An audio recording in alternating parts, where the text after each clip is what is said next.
There's something following you. You can't see it, you've never seen it, but everyone around you has. They see it in the way you go quiet when someone challenges you, in the anger you swear you don't have, in the confidence you buried so deep you forgot it ever existed. Psychologists have a word for it. Carl Jung gave it a name back when Freud and he were still on speaking terms, before the irony of two men studying the unconscious had a chance to destroy their friendship. He called it the shadow. Here's what actually happens to a person. You're born whole. Not good, not bad, whole. You have the full range of what a human being can be. Anger, tenderness, ambition, fear, cruelty, generosity, all of it present from the start. Then the family gets involved, and the family has opinions.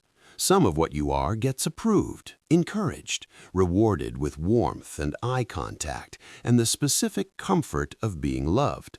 And some of what you are gets met with silence, punishment, shame, the cold withdrawal of affection that, to a child's nervous system, registers as you are going to be left alone to die.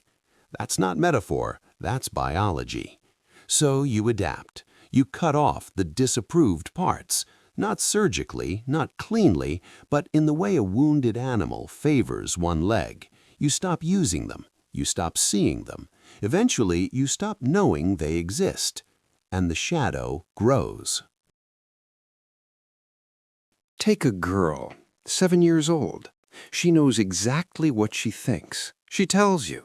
She'll argue with adults, push back, hold her ground with the particular stubbornness of someone who hasn't learned yet that certainty is dangerous.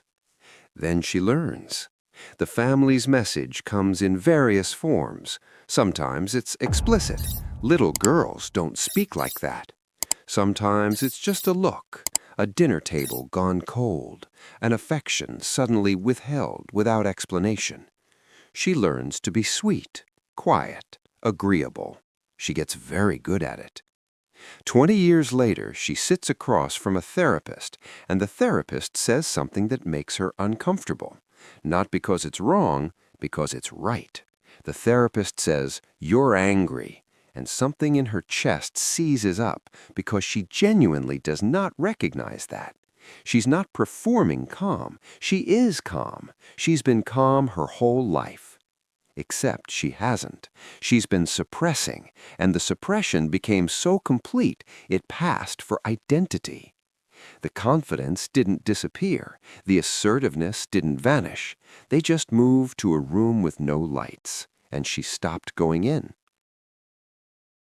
Or take a man. He grew up in a house where anger was punished, so he stopped being angry. Simple. Except he's not simple, and he's not calm. Everyone around him can feel it, this low-pressure system that follows him into rooms, that sits underneath his words like a frequency just outside of hearing. People leave conversations with him feeling vaguely tense and not knowing why. He ends relationships without understanding what he did. His colleagues walk carefully around him, and he doesn't notice because he's too busy believing his own story. I'm easygoing. I don't get angry. The shadow doesn't make appointments. It doesn't warn you. It just acts. Through the passive remark timed perfectly to wound, through the help offered in a way that humiliates, through the withholding that reads to others as cruelty while reading to him as simply not doing anything wrong. He genuinely doesn't know. That's what makes it dark. Jung talked about consciousness as light, the unconscious as darkness. It's not poetry. It's a functional description of how awareness actually works.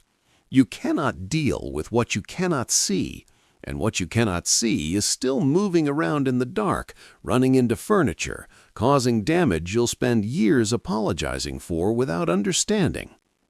Every person who has ever been socialized, raised in a family, shaped by a culture, taught what was acceptable and what was not, has a shadow.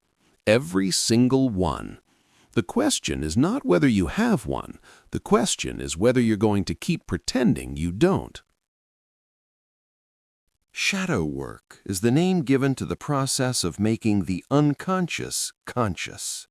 There are many methods: therapy, certain kinds of journaling, dream work, somatic practice. The specific method matters less than most people think. What matters is the willingness to stop looking away. And that willingness is rarer than it sounds, because every time you move towards something you've suppressed, your nervous system registers the same threat that caused you to suppress it in the first place.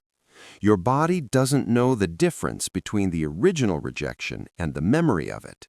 It responds the same way, the same cold drop in the chest, the same constriction, the same sense, irrational, powerful, physical, that if you go any further, something terrible will happen. That's why most people stop, not because the work is complex, because the body says stop, and the body is very convincing. But here's the cold fact of it. Running doesn't work. You can optimize your mornings, fill your calendar, move to a new city, start a new relationship. The shadow travels with you. It's not separate from you. It is you. The part of you that got exiled, that went underground, that kept living in the dark while the acceptable version of you carried on upstairs. It doesn't go away. It finds gaps. It comes out in the way you treat people when you're tired, in the dreams that leave you uneasy and that you don't tell anyone about, in the reaction you have that's bigger than the situation warranted and that you explain away afterward with a story that almost makes sense. The math is straightforward, even if the work is not.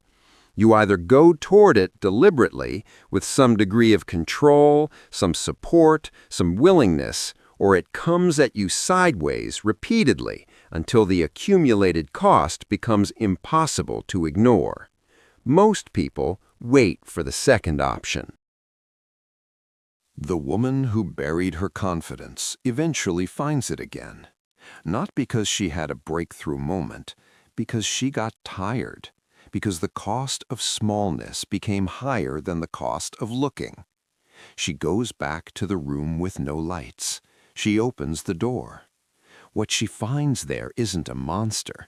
It's just a girl who knew what she thought and wasn't allowed to say so. She can say so now. The man who buried his anger does the same, slower, probably. Men usually are. He finds the anger. He doesn't perform it and call it healing. He sits with it. He traces it back. He watches it lose power as he names it accurately, as he stops pretending it isn't there. The passive aggression stops, not because he became a better person in the abstract, because the pressure that was driving it found a proper exit. That's shadow work. Not darkness for its own sake, not excavating pain as a hobby, not the spiritual aesthetics of confronting your demons. Just the slow, uncomfortable, necessary process of seeing yourself accurately. The parts that were approved of and the parts that weren't. The parts that got love and the parts that got exiled. All of it brought back into the same room. You don't become whole by adding anything. You become whole by stopping the active work of cutting yourself apart. The shadow was never the enemy. It was just the part of you that didn't make it upstairs.